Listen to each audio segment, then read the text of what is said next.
Kabajamtoota daawwattoota keenyaa kan daawwataa jirtan televiizyinii OBS kanaan qophii keenya kanarraatiin ta'uu isaatii keessummaa tokko qabannee isiniif dhiyaanneerra.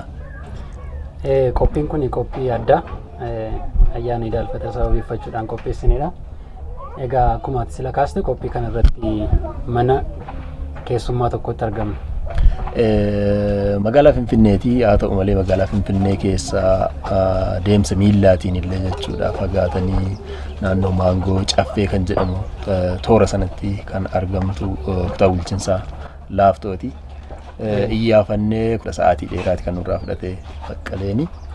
Kanaaf amma immoo milkoomnee deemsi keenya gara fiixan walitti deemaa jira jechuudha. Naannoon kun akkuma jette Maangoo Caffee jedhama amma.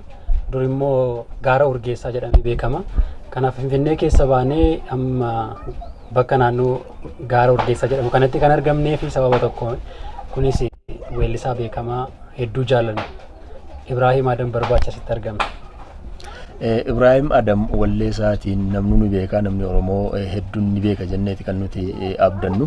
Ibraahim toora wallee yookaan aartii Oromoo keessaa immoo dhiheenya as sababa dhukkubbii isarra ga'een jechuudha hawaasa keenyatti mul'achaatii hin jiru. Nutis Ibraahim maaliif aartii keessaa dhabame maaliif to'ii keessaa dhabne jechuudhaan amma barbaachi keenya gara sanatti gaara Urgeessaa yookaan Maangoo Caffeetti kan argame.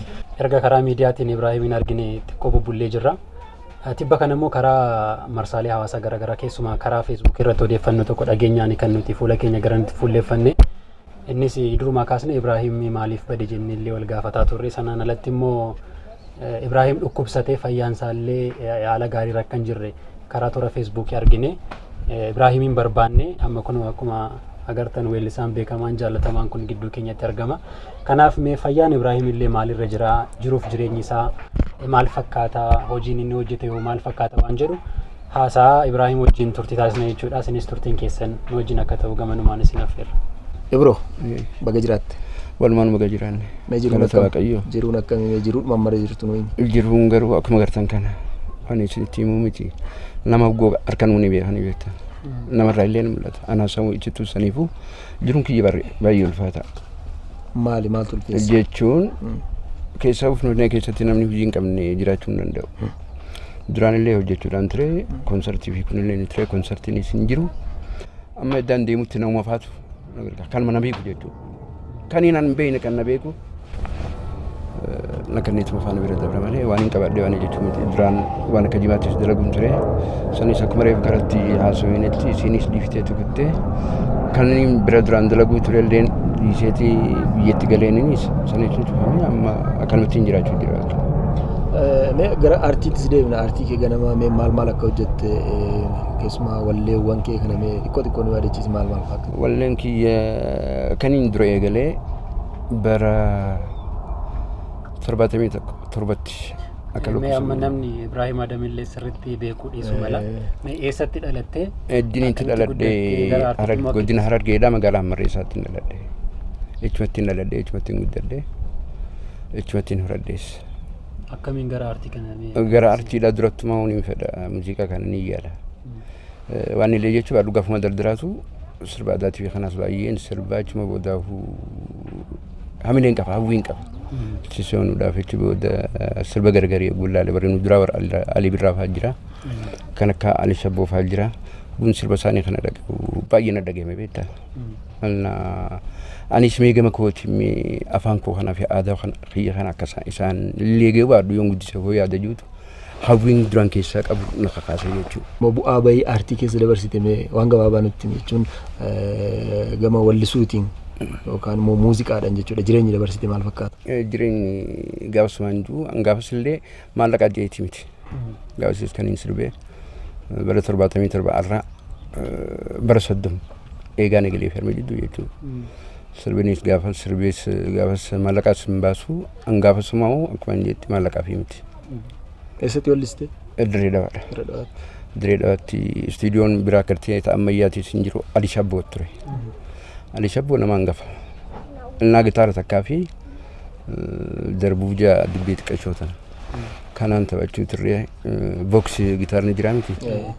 Sanumaan Ali nuudhaa manuma isaatti istuudiyoon hin jiru akkasii daleena jechuudha. Maallaqni achirraa argatamu sun jiru? Maallaqni gaafas qarshii 900 gurgure. Qarshii 900 irraa gaafan deemu qarshii 8 naaf. Mee hojiin ati gama aartiitiin gama wallee kanaan hojjette albama meeqa yookiin immoo sirboota meeqa sirbite maal fa'i mee nu yaadachiisa? Sirboota albeemaa furii sirboota 40 gaa. 40 eegalallee kollekshiin tokko dalageetiin ture. Waliin baay'een dalagee haa ta'u gaafas bu'aan irraa arganne garuu hin jiru gama kaaniin gurra uummataa geewwadhaaf baay'een itti gammada. Baay'ee wanni daleenuuf artistiin tokko wanni hojjetu waa lamaaf. Namni garuu yoo harkate malee hojjechuu hin dandeessu beeke. Yoo harkattee jiraattee hojii sanuu hojjechuu dandeessaa jechuudha. Saniifuu hojii saniis yoo harkachuu illee baattu gurra uummataa si geenyaan akka waan harkatteetti fudhachuu dandeessa jechuudha.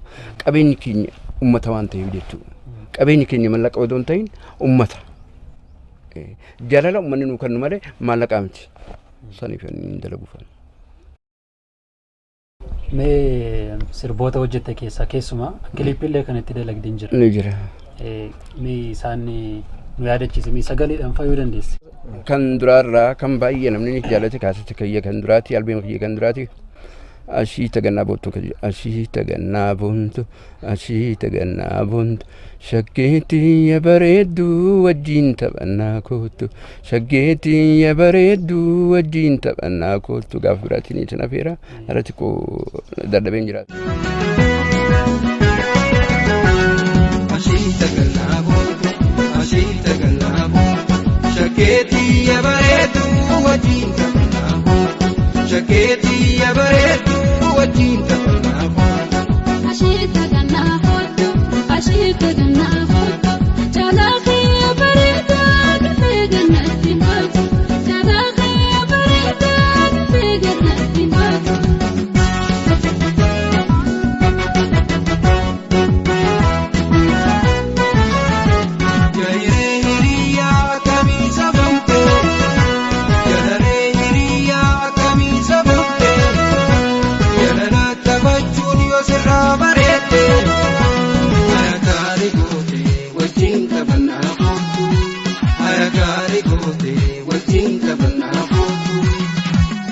Sirba kana alilleen fuudheeti fooyyesee taphate baay'een gammade garuu gaafa inni sirba koo fuudhee gartee alii birraa'ee fooyyesee taphate baay'een itti gammade hin jaaladha duratti san hin jaaladha sirba isa irratti eegalee baay'een sirba isaa jaaladha. Kan kilippii jedha keessa deema daamuu jira deemeetiyya deemileetiyya deema daamuu annafannafatte sagaleen koo osoon si waamu. Jaalalti tantee anna sharaftee jiruu namarraa kophaa na baaftee. Jaalalti tantee anna sharaftee jiruu namarraa kophaa na baaftee. Aarramoo boor dhuftitee yoomii halkan moo guyyaa dhaamsanaa dhaamii. Yaaduma kenna dhibee jaalalummaa kee akkaan difnee dadhabe haalaan nagaraa kee hirriiban qabu ani halkanii guyyaa akka daftee naa dhuftaan sitaniyya ansittaniyya.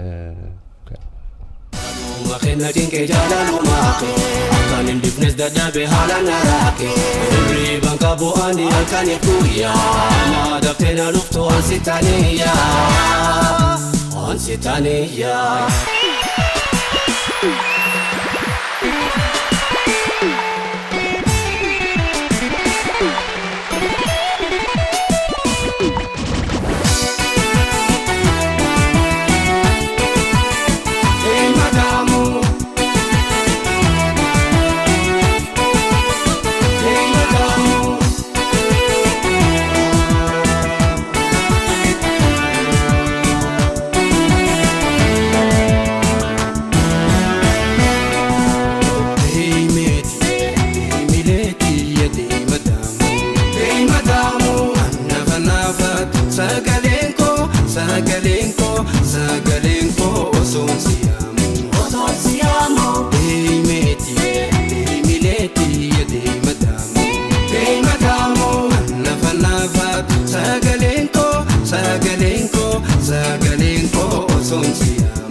wallee kaan illee stuudiyoodha akka qabnu akka ati qabdu dhageenya ramee wallee waan sana waan waalichisi sagaleedhaan moo kan hojjetu isa sagaleedhaanis yoo hojjeta sagaleen dhagee duuba kooti walleen ninsee gurra kooti waan seene lak awwaala lallabdi lafeen gootaniiti walleewwan hedduudha uummanni kan siif beeku atillee kan walliste amma akka himtutti gara albeema 4 sirboota 40 sana darnallee kan taphattedha. As keessatti mee wallistoonni ati yeroo sana wajjin wallisaa turte yookaan immoo qoodachi keessatti qaban eenyu fa'i mee mana muuziqaa immoo eessa deemtaniiti wallee kana kan maxxansiifte yeroo sana? Dirreedaadha. Istiidiyoon akkumaan duraan reefu jettee Alii Shabbooti. Warri gaafas waliin ture tokko mataa isaati Alii Shabbooti. Itti aanee rabbitti araaramu Amma Kabiiraati. Itti aanee rabbitti araaramu Abrahiim Baadiyaati. Kaanis itti aanee Usmaayyoo Muusaati. Itti aanee warri gurguddaan nu duraallee jira Kadiir Sa'iid hojiidhaan jechuudha. Umriin Dawdoon ta'in hojiidhaan warra jajjaban kakka Adam Haruunii fi kakka Kadiir Sa'iid jira. Ichi booda Abdii Abrahiim illee jira warri waliin gaafas turre jechuudha. San keessaa kanas jiru maanu. Yeroo sana wal gargaarsi wallistoota kana wajjin wal gargaartanii artii Oromoo kana ol kaastanii baasuuf gaafas keessatti garuu walma gargaarra. Amma guunas deebi'u wal gargaaruun yoo gaafa barbaannu taate wal gargaaruun hin jiru. Namu bubbeen dhufte ijuma fi qabata. Amma silaa wal bira dhaabbannee gartee artii kana guddisuudhaaf namu kan wal gargaaru taate artiin kun eessa jira garuu artiin guddate muuziqaanis guddatee jira yoo ilaalle garuu daran guddata yaada juun qaba beekta. Wal bira dhaabbachuu takka gartee namni gurmaaweeti wal ammatee waan fedhu tabballee taatu ba'a. Kanaatti qachuun irraa irruudha. Addaan faffaca'ana. Tolemee ifaa gara keetti deebinu wallee amma deemadaamuu kaasni irratti illee ati kilipii sana irratti hin turte. Ebroo wajjin eessatti wal beektu mee akkamittiin beektati? Ebroo wajjin kan wal barre Finfinneettidha. Haa ta'u achi duratti yeroon Harargee jiru keessatti wallee isaa takka nan beeka. Egas booda Finfinnee anis dhimma mataa kiyyaaf hin dhufe. Wanni inni Finfinnee dhufee Finfinnee jiraadhuuf hojiima aartii kana wajjin wal qabata. Irra guddaa kitaaba asoosamaa maxxansiisuuf yaalii gochaa ture. Akkasumas iskiriptii fiilmii nan qaba. Wallee kanallee ni yaala. Kanaafan toora maannee muuziqaa kanarra deddeebi'aa ture. Achitti wal barree anis rakkoorra hin ture yeroo sanatti. Garuu Ibroon yeroo hedduu nu gargaara ture. Waan nu barbaachisu nafaqaa guyyaama illee jechuudha. Hedduu baay'ee nama gargaarudha Ibroon. Ibroo biratti ilmi Oromoo tokko hin rakkatu dhugaan saneema. Ka inni amma akkasitti rakkatee gargaarsa dhabee nama isa dubbisullee dhabee Ibroon gaafa ofiif qabu waan qabu halkan tokkotti guyyaa tokkotti nama fixudha jechuudha ijoollee Oromoo wajjin baay'ee sheer godhee nama jiraatudha. Kanaaf hedduu akkasittis arguu baay'ee na gaddisiisa. I'm very sorry baay'ee gadda dhugaa rabbi baay'ee natti dhaga'ama akkanattis arguu koo akkattiin si ibsuun qabu really I'm very sorry baay'ee gadda. Ilmaan Oromoo akkana tahanii arguun baay'ee na gaddisiisa. Maal sitti fakkaate? Mucaan kun nama gootadha. Nama guyyaa takka waa'ee saba ofii malee waan biraa yaadee hin beekne.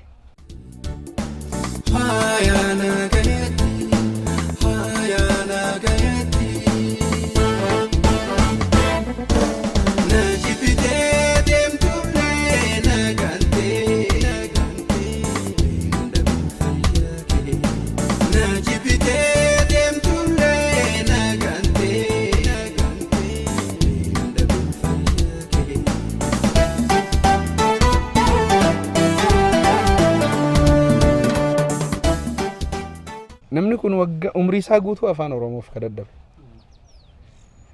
Garuu har'a jiraachuu iyyuu hin dandeenye jechuudha. Kanaaf gara fuulduraatti kun abbootii qabeenyaas haa ta'an mootummaas haa ta'u namni dhuunfaas gartee namni afaan kanaaf seenaa kanaaf guddina afaan Oromoof yaadu artistoota kophaa jiran kana yaadatee walitti gurmeessee sochoosuu danda'uu qaba.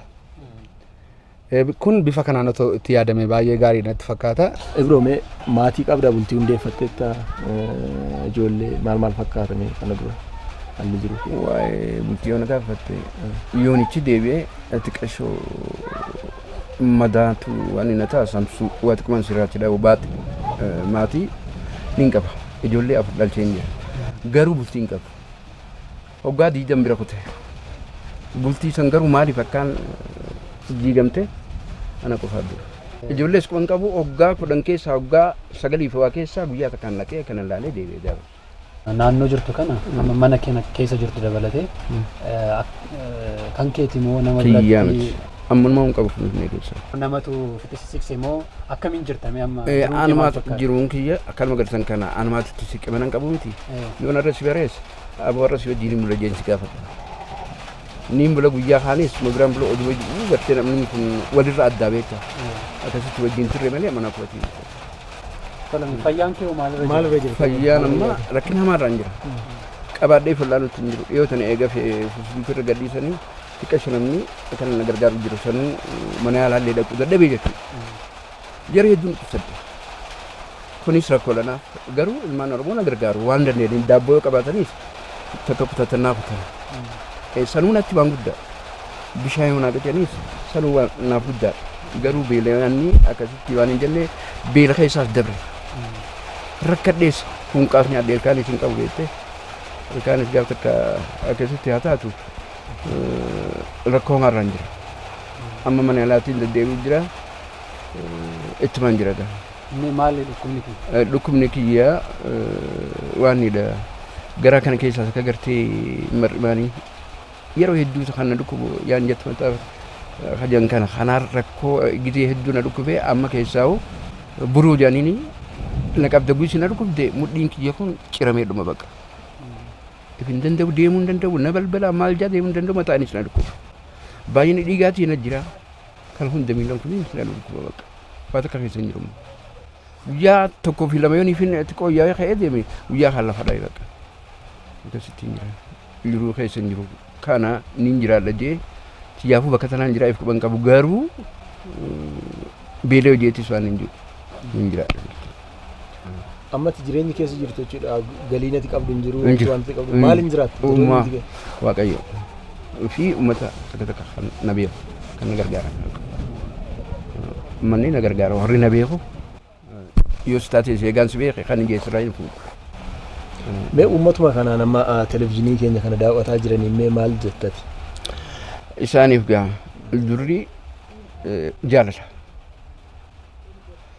Jooni fi jaalalti jiraatti kan wal jaalannu taate nama jaalatan bakka raffisan hin dhaban waan fedhan hin beekan wal jiraatti annaa walitti yaan waliif yaan garuu wal hubachuudha wanni guddaan wal quba qabaachuudha wanni guddaan jaalaltiin uumamnaa waa takka rakkoon hin jirtu beeku maali tokkummaadha na kanumaan jaa adaraa wal quba qabaadhaa wal ammanidhaa wal jala yaa tokkuma kanumaan jala wal quba qabaadhaa Ankiyyaafa mara koo keessaan jira. Siifoo maal akka godhan? Anaaf akkamitti immoo akkasii quunnamuu danda'an? Akkitti na quunnamuu danda'an feesbuuk irrattis gadhiiseetiin jira beektaa bilbila kootii fi gaafa takka waan buukii banadheen jira qarshii 50 naqee. San irrattis na arguu ni danda'anii bilbila kootis ni qabanii baankii yoo ergan Oromiyaadha. Baankii Internaashinaali Oromiyaa jechuudha. Baankii biraattis erganii yoo ni fi gartee naa bilbila ni fudhadhaa jechuudha kun qabu. Kanuma akkana gargaaran adaraan jaalladha. Waan na gargaaraniif galanni isaanii waaqni akka faluuf kabajamtoota daawwattoota televezyiinii OBS baga ayyaana kanaan isin ga'e jenna turtiin nuti weellisaa beekamaa Ibrahim Adam wajjin taasifnu ammallee itti fufa amma kan argamnu bakka yeroodhaaf Ibrahim Adam qubatee manni isaas akkuma amma argitan kana fakkaataa jiru inni keessa jirus kanadha jiruu isaa xiinxaluu dandeessu kanaafuu waan dandeessan hundaan weellisaa kana cinaa dhaabadhaa isiniin jenna ammallee guyyaan kun guyyaa ayyaanaati namoonni bakka garaagaraa jirtan tarii ayyaana kana wal waamtanii yookaan immoo haala gammachuutiin dabarsuu dandeessu ta'a Ibrahim immoo mana kana keessa akkasittiin kan inni dabarsaa jiru mee ifa waan tokko jedhe sirriitti. Tole Ibroon nama Oromoof waan guddaa hojjetee darbedha. Akkuma argitan mana kana keessallee wanti nama dinqu tokko jira. Suuraa gootawwanii fannifatee ciisaa jira mucaan kun. Hanga yoona Oromummaan onnee isaa keessaa hin duune. Ibroon garuu laaffateera ta'uu danda'a. Gootawwan arginu kun hundi isaanii warra lubbuun darbanidha. Hundi keenya immoo akkuma reefu isinillee jettan mana keenya keessatti hedduu gammadaa jirra. Namni kun mana kanallee nama Oromoo tokkotu bakka inni ciisu dhabee kenneefiiti bakkuma ciisu kanaayyuu argatee jira jechuudha. Kunis guyyaa barbaadan irraa fudhachuu danda'an manuma kanaa Gaafa barbaadan nurraa bahis jechuu danda'a. Manallee hin qabu jechuudha. Waan itti jiraatu illee hin qabu namni kun. Tarii warri sagantaa kana ilaalan carraa kanaan isiniin galateeffachuun barbaada. Isin yaadattanii dhuftanii sagantaa kana fakkaatu hojjechuun keessan baay'ee kabajaa guddaa isiniif qaba anillee gama kiyyaan. Akkanumallee warri sagantaa kana ilaalan an Oromoo ka jedhu hunduu jechuudha. Waan danda'u gumaatuu danda'u qaba nama kanaaf. Oromoon bakka jirtanitti please nama kana akka gargaartan akka gargaarru waan dandeenyu hundi keenya ka jedhu dhaamsa dabarfachuu barbaada. Mee biroo har'a guyyaan guyyaa ayyaanaati. Booddeetti si deebisnee mee waa'ee ayyaana si yaadachiisnu maatii wajjin yookiin immoo ayyaana akkamiin dabarsaa turteeti?